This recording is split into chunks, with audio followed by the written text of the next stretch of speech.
A very good morning everyone. So let's start about the today's topic and the today's topic name is the versatile nature of carbon. Carbon के बारे में बात करेंगे यानी कि chemistry. Yes chemistry, ये class 10 के लिए हम लोग बात कर रहे हैं. स्टैंडर्ड 10 के बच्चों के लिए है. ये स्टैंडर्ड 10 के बच्चों के लिए है. Whether they are CBSE, ICSE, state board, no matter, कोई प्रॉब्लम नहीं है. यहाँ पे सिर्फ कॉन्सेप्ट के बारे में बात होगा. और आज हम लेके आए हैं अपना लेक्चर नंबर 4 फ्रॉम केमिस्ट्री. ठीक है, केमिस्ट्री. तो थोड़ा सा बात किया जाए भाई कार्बन के बारे में कि कार्बन का वर्सेटाइल नेचर क्या है. NCERT में एक पॉइंट ये बोल रहा है कि हमारे सराउंडिंग्स में कार्बन काफ़ी कम है, बहुत ही कम कार्बन है अपने सराउंडिंग्स में. ठीक है, बोल रहा है 0.02% कार्बन प्रेजेंट है आपके फ्री एयर में. ठीक है, और बोलता है 0.03% कार्बन है आपके अर्थ क्रस्ट में. ठीक है, या फिर वाइस वर्सा. मतलब कहने का ये मतलब है, इस डेटा को याद नहीं करना है, ये हम लोग को रटना नहीं है, लेकिन इतना जान लेना है कि आपके सराउंडिंग में 1% कार्बन भी नहीं है, 1% भी कार्बन नहीं है. लेकिन इसके अलावा हमारे हर खाने में, हर चीज़ में, जैसे हम लोग खाना खाते हैं, हम लोग खाने में क्या है भाई, ग्लूकोज है. तो लीजिए ग्लूकोज में क्या है, C6H12O6. आपने ग्लूकोज में देखा यहाँ पे कार्बन प्रेजेंट है. तो भाई आपके हर चीज़ में कार्बन है, आपके बॉडी में कार्बन है, मिट्टी में कार्बन है, एयर में कार्बन है. तो इतना कम कार्बन होने के बाद भी इतना सारा कार्बन हर जगह कैसे मिलता है? तो इसी को हम लोग बोलते हैं कि वर्सेटाइल नेचर ऑफ कार्बन. तो चलिए इसके बारे में बात करते हैं कि कार्बन का वर्सेटाइल नेचर क्या होता है. तो भाई कार्बन का सबसे पहला जो नेचर होता है, the very first nature, and the name is catenation. पहले कैटिनेशन के बारे में बात करते हैं, फिर हम लोग इसके बारे में इसका डेफिनेशन लिखेंगे, इसको डिफाइन करेंगे कि क्या होता है कैटिनेशन. कैटिनेशन में क्या होता है कि एक कार्बन दूसरे कार्बन से जुड़ जाएगा, तीसरा, चौथा, पांचवा, छठा, इस तरह से कार्बन आपस में जुड़े हुए होते हैं. ठीक है, इस तरह से कार्बन आपस में जुड़े हुए होते हैं. एक टर्म यूज़ होता है NCERT में बहुत ज़्यादा, हाइड्रोकार्बन. अब ये हाइड्रोकार्बन क्या है? तो सिंपल है, इसमें कुछ नहीं है. हाइड्रोकार्बन का मतलब क्या हो गया, यहाँ पर हाइड्रो का मतलब हो गया हाइड्रोजन, और कार्बन का मतलब तुम समझ ही रहे हो, कार्बन का मतलब कार्बन. यानी कहीं भी कार्बन और हाइड्रोजन अगर एक साथ हमको मिल जाए तो इस टर्म को हम लोग बोल सकते हैं हाइड्रोकार्बन. कहीं पे भी अगर आपको कार्बन और हाइड्रोजन अगर एक साथ दिख जाए, so this term is commonly referred to as what, hydrocarbon.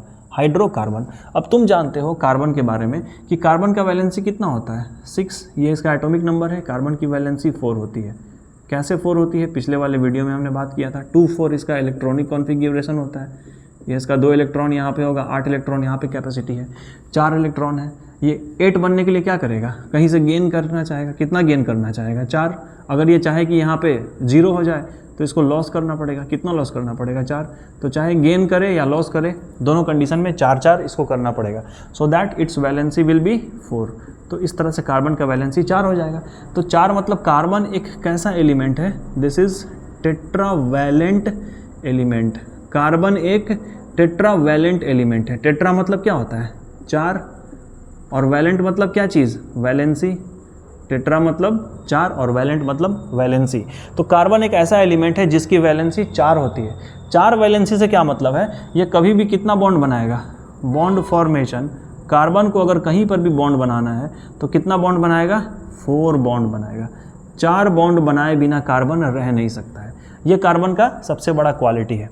तो इसी के वजह से कार्बन में एक टर्म आया, इसको हम लोग कैटिनेशन बोलते हैं. कैटिनेशन में क्या होता है कि इसमें एक साथ क्या होता है कि बहुत सारे कार्बन आपस में एक दूसरे से जुड़ सकते हैं. इसको भी हम और डिफाइन करेंगे. कैटिनेशन का मतलब क्या बोल सकते हैं कि the nature of carbon through which various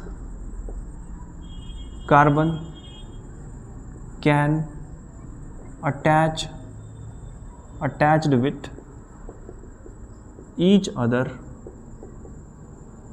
to form a long chain.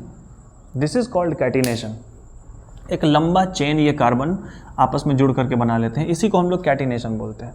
ठीक है, तो अब कार्बन कैसे बॉन्ड बना रहा है? अगर मान लो कहीं पे एक कार्बन है और अगर हाइड्रोजन है यहाँ पे, तो कार्बन एक साथ 4 बॉन्ड बनाता है, इसकी वैलेंसी 4 है, तो इसको सेटिस्फाइड करने के लिए क्या होगा कि 4 हाइड्रोजन यहाँ से जुड़ जाएगा, तो कार्बन का कितना बॉन्ड हो गया, 1 2 3 4, कार्बन की वैलेंसी सेटिस्फाइड हो गई। तो इसको हम लोग कैसे लिख सकते हैं, CH4 लिख सकते हैं क्या? बिल्कुल लिख सकते हैं सर, कोई दिक्कत नहीं है। अगर आपके पास में कहीं पर लिखा हुआ है कि एक कार्बन 2 कार्बन है, तुमको हम बोलें कि तुम इसका वैलेंसी सेटिस्फाइड करो, कैसे बनाओगे? तो तुम बोलोगे इस कार्बन का वैलेंसी 4, मतलब 4 बॉन्ड, एक बॉन्ड बना हुआ है, दूसरा बॉन्ड, तीसरा बॉन्ड, चौथा बॉन्ड। इस कार्बन का भी वैलेंसी 4 है, 4 बॉन्ड बनाएगा, एक बॉन्ड 2 3 4 बॉन्ड बन गया। अब इस बॉन्ड से तुम हाइड्रोजन को जोड़ दो। हाइड्रोजन से क्यों जोड़ा जा रहा है? बिकॉज हाइड्रोजन की वैलेंसी 1 होती है, तो जिसका जितना वैलेंसी वो बॉन्ड उतना ही बनाएगा। बॉन्ड फॉर्मेशन, यहाँ पे इस बात को ध्यान से देख लो, bond formation is equal to number of valency, उसकी वैलेंसी का नंबर क्या है। मतलब कि अगर किसी का वैलेंसी, ध्यान दे दो, किसी का वैलेंसी 1 है, किसी का 2, किसी का 3, किसी का 4, तो ये बॉन्ड कितना बना देगा?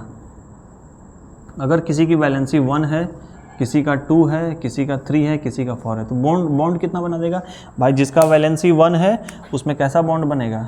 सिर्फ एक ही बॉन्ड बनेगा। जिसका वैलेंसी 2 है उसका बॉन्ड कितना बनेगा? 2। 3 है तो इसका 3 बॉन्ड बनेगा। वैलेंसी 4 है तो बॉन्ड कितना बनेगा? 4। इन ऑलमोस्ट एवरी कंडीशंस में, लगभग हर कंडीशंस में ऐसा होगा कि उसका बॉन्ड कितना बनता है उसके वैलेंसी के हिसाब से। कहीं कहीं पर यह चीज़ फेल हो जाता है क्योंकि केमिस्ट्री है, और केमिस्ट्री तो भाई फेल होता ही है, सबको पता है कि केमिस्ट्री में बहुत ज़्यादा एक्सेप्शन है, लेकिन हम लोग एक्सेप्शन को साइड में रखते हैं, हम लोग कॉन्सेप्ट को ध्यान देते हैं। और अभी इस क्लास 10 के लेवल पे उतना भी ज़्यादा हम लोगों को एक्सेप्शन नहीं देखना है, फिलहाल इस कॉन्सेप्ट को देखना है जो कि आगे भी काम आएगा। ठीक है, तो आगे देखते हैं फिलहाल। अब यहाँ पर 2 कार्बन है, अब हाइड्रोजन का वैलेंसी 1 होता है, तो हाइड्रोजन ने एक बॉन्ड बनाया, इस हाइड्रोजन ने एक बॉन्ड बनाया। हाँ, अगर हाइड्रोजन यहाँ पे एक बॉन्ड होता है, यहाँ पे दूसरा बॉन्ड होता है, तो ये गलत हो गया क्योंकि हाइड्रोजन का एक बॉन्ड ये बना हुआ है। तो सर ये बॉन्ड कार्बन का कैसे हुआ? हाँ, ये बॉन्ड कार्बन का भी हो गया, ये बॉन्ड हाइड्रोजन का भी हो गया, और यहाँ भी तुम बना दोगे तो हाइड्रोजन का यहाँ कितना बॉन्ड हो गया? 2 बॉन्ड हो गया, जो कि गलत है। तो हाइड्रोजन का ये सिंगल बॉन्ड है, तो इसको हम कैसे लिख सकते हैं? एक कार्बन 3 हाइड्रोजन, चलिए CH3 बॉन्ड, एक कार्बन 3 हाइड्रोजन, सो CH3। यहाँ पे 2 कार्बन का एक चेन बन गया, तो हाइड्रोकार्बन है ना ये, यहाँ पे हाइड्रोजन, यहाँ पे कार्बन, तो ये हो गया हाइड्रोकार्बन। तो हाइड्रोकार्बन का देखो चेन बन गया। और यहाँ पे अगर मान लो सपोज दैट यहाँ पे अगर और भी कार्बन होता है, इस तरह से कार्बन होता है, तो कैसे बनाते? एक कार्बन का 4 बॉन्ड, एक बॉन्ड, 2 बॉन्ड, 3 बॉन्ड, 4 बॉन्ड हो गया, तो एक हाइड्रोजन यहाँ, एक हाइड्रोजन यहाँ। इस कार्बन का 4 बॉन्ड, 1 2 3 4, तो एक खाली जगह पे हाइड्रोजन लगा दो। तो इसको हम कैसे लिखते हैं अभी? अब कैसे लिखते हैं? CH3 एक हो गया, ये CH2, ये CH2, यहाँ पे बॉन्ड CH3। तो हम क्या देख रहे हैं कि कार्बन का जो है, हाइड्रोकार्बन का एक लंबा चेन बन रहा है। तो ये चेन क्यों बन रहा है? क्योंकि एक कार्बन दूसरे कार्बन से इजीली जुड़ सकता है, और ये बॉन्ड कैसा है? This is covalent bond. इस पे एक लेक्चर बना हुआ है, दिस इज कोवैलेंट बॉन्ड। तो कोवैलेंट बॉन्ड इस तरीके से बन सकता है क्योंकि कोवैलेंट बॉन्ड को बनाने में सिर्फ और सिर्फ इलेक्ट्रॉन की शेयरिंग की जाती है। तो ये था कार्बन का कैटिनेशन। अब जरा देखते हैं कार्बन का जो टेट्रा वैलेंसी वाला नेचर है वो नेचर कैसा होता है, और उससे कार्बन को फ़ायदा क्या मिलेगा। कार्बन का जो एक और नेचर है टेट्रा वैलेंट, कार्बन का ये वर्सटाइल नेचर है, पहला कैटिनेशन, और दूसरा क्या है? Tetra valency. टेट्रा वैलेंसी मतलब कि कार्बन का 4 वैलेंसी होता है। जैसे एक कार्बन है, इसका 4 वैलेंसी है, 4 वैलेंसी है, तो अकेला एक कार्बन अपने साथ 4 एलिमेंट को इंगेज कर सकता है जिसका वैलेंसी 1 हो, जिसका वैलेंसी 1 हो। जैसे कि सोडियम का वैलेंसी 1 है तो सोडियम इसे बाउंड कर सकता है। क्लोरीन का वैलेंसी 1 है तो यहाँ क्लोरीन भी बाउंड कर सकता है। ठीक है, अब जैसे कि और हाइड्रोजन का वैलेंसी 1 है तो हाइड्रोजन ने एक बॉन्ड बना के इसके साथ बाइंड कर लिया। अब एक और सिंगल वैलेंसी पोटेशियम, पोटेशियम का वैलेंसी भी 1 है। तो देखो एक कार्बन अपने साथ 4 एलिमेंट को क्या कर रहा है? जोड़ ले रहा है। तो कार्बन का ये बहुत ही एक स्पेशल नेचर है। ठीक है, so this is called the tetra valency. Catenation तो हम लोगों ने देख लिया कि कार्बन का एक लंबा चेन बन जाएगा, 100 कार्बन, 200 कार्बन, 300 कार्बन का एक लंबा चेन बन जाएगा, और हर कार्बन एक कार्बन से दूसरा कार्बन जुड़ा रह सकता है through the help of covalent bond. So this is called the catenation, जो कि हम लोग देखें एक लंबा चेन बनता है। टेट्रावैलेंसी क्या होता है कि एक कार्बन, चूंकि इसका वैलेंसी 4 है, तो एक अपने साथ ये 4 अलग अलग एलिमेंट को बाउंड कर सकता है, बांध सकता है, बाइंड कर सकता है। तो हम लोग क्या बोल सकते हैं कि टेट्रावैलेंसी मतलब क्या चीज़ कि हैविंग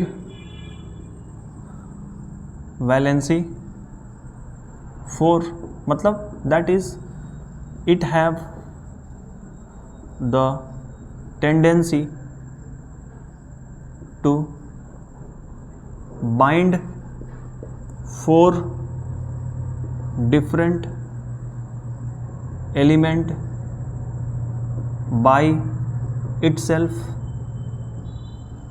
ठीक है, अब तुम बोलोगे कि सर अब ये बताइए, अगर एक कार्बन है, 2 कार्बन, 3 कार्बन, 4 कार्बन, 5 कार्बन ऐसा है और इसके पास कोई दूसरा एलिमेंट नहीं है, तो ये कार्बन आपस में कैसे जुड़ेंगे? तो एक कार्बन का क्या होता है कि 4 बॉन्ड बना सकता है। जैसे मान लो ये 2 कार्बन है, तो इसने क्या किया, 2 बॉन्ड इसने इधर बनाया और यहाँ पे 2 बॉन्ड रहेगा, तो एक बॉन्ड यहाँ पर है और एक बॉन्ड यहाँ पे है। सपोज दैट यहाँ हाइड्रोजन, यहाँ हाइड्रोजन। इस कार्बन का 4 1 2 3 4 सेटिस्फाइड। इस कार्बन का 2 बॉन्ड पहले से है, 2 बॉन्ड यहाँ पे है, 4 हो गया। इस कार्बन का 2 बॉन्ड पहले से है, 2 बॉन्ड यहाँ, 4 हो गया। इस कार्बन का 2 बॉन्ड है, 2 बॉन्ड यहाँ बन गया, 4। इस कार्बन का 2 बॉन्ड यहाँ है, 1 बॉन्ड यहाँ, 1 बॉन्ड यहाँ बना दो, हाइड्रोजन लगा दो, हाइड्रोजन लगा दो। ठीक है, इसका भी 4 बॉन्ड बन गया। तुम चाहो तो बोलोगे नहीं हमको सिंगल वाला नहीं चाहिए, आप कुछ डबल वाला बताइए, तो डबल बॉन्ड के साथ ऑक्सीजन लगा दो, क्योंकि ऑक्सीजन की वैलेंसी कितनी होती है, 2 होती है। तो ऑक्सीजन कितना बॉन्ड बनाएगा, 2 बॉन्ड बना लेगा। ये वाला इसको समझना है, इस चीज़ को समझना है, और इसको रटने का कोई ज़रूरत नहीं है, ये सिंपल चीज़ है। हम किसी क्लास में वैलेंसी पर एक क्लास स्पेशल ले लेंगे, वैलेंसी के बारे में बता देंगे कि वैलेंसी क्या होता है। सो ये था आपके कार्बन का वर्सटाइल नेचर, कि कार्बन का कौन कौन सा वर्सटाइल नेचर है।